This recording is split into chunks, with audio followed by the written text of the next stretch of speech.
Bonjour Pauline, est-ce que tu peux nous parler de ton parcours? Bonjour à tous, donc je m'appelle Pauline Legnaud et j'ai un parcours qui n'est pas tout à fait typique pour un entrepreneur puisque j'étais littéraire avant tout. J'ai eu la chance de rentrer à Normale Supérieure.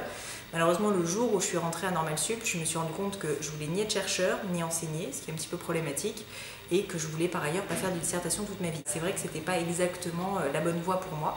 Donc en me questionnant, je suis arrivée à la conclusion que l'entrepreneuriat serait probablement quelque chose qui m'attirerait et j'avais bien envie de tenter ma chance. Et je me suis dit quelle meilleure école qu'HEC pour faire ça, évidemment. Donc c'est pour ça, j'ai appris à oser. Et donc maintenant je suis devant vous aujourd'hui parce que j'ai créé une boîte qui s'appelle Gemio, ge2myo.com. C'est un site internet qui vend de la joaillerie fabriquée en France entièrement, sur mesure. On est maintenant 15 employés, on a fait plus d'1 million de chiffre d'affaires l'année dernière. Donc tout va très bien. Alors, quelle est la réalisation dont tu es la plus fière? À part m'être mariée, la réalisation dont je suis la plus fière, c'est probablement en fait avoir trouvé des ateliers. Parce que nous, donc, on souhaitait créer une joaillerie sur mesure, une joaillerie où on était vraiment fabricant. Et très sincèrement, moi la joaillerie, j'y connaissais rien. Mon mari, avec qui je me suis associée, n'y connaissait rien. Et mon beau-frère, qui est le troisième larron, le troisième associé, n'y connaissait rien non plus. Et franchement, on ne savait même pas par où commencer. Donc on a commencé à enquêter, ça a mis plusieurs semaines, même plusieurs mois. Et en fait, au bout d'un moment, alors que c'est un métier qui est très secret, très caché, on a quand même réussi à trouver des personnes qui acceptaient en tout cas de nous recevoir, ce qui déjà était une première étape.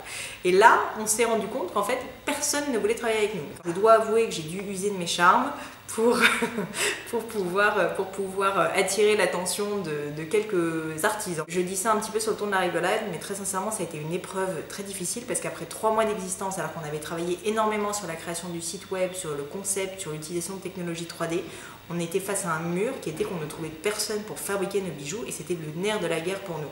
Et donc réussir à trouver ces ateliers, ça a été une tâche très difficile où de nombreuses fois on s'est dit qu'on n'y arriverait jamais et franchement c'est pas passé loin. Donc je remercie une fois de plus ces artisans qui ont accepté de travailler avec nous. Quel message personnel adresses-tu à la communauté HEC?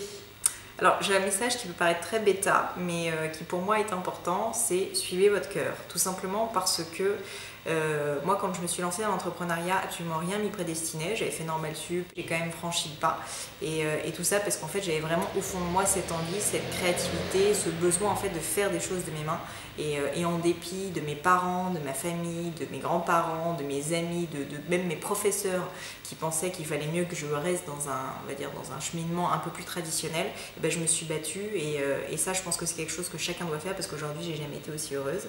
Et deuxièmement, l'autre point sur lequel je dirais suivez votre cœur, c'est que non seulement les gens disaient qu'il fallait pas que je crée d'entreprise parce que c'était trop risqué, mais en plus la créer avec son futur mari et son beau-frère, alors là c'était mettre tous les œufs dans le même panier, c'était juste l'erreur de base.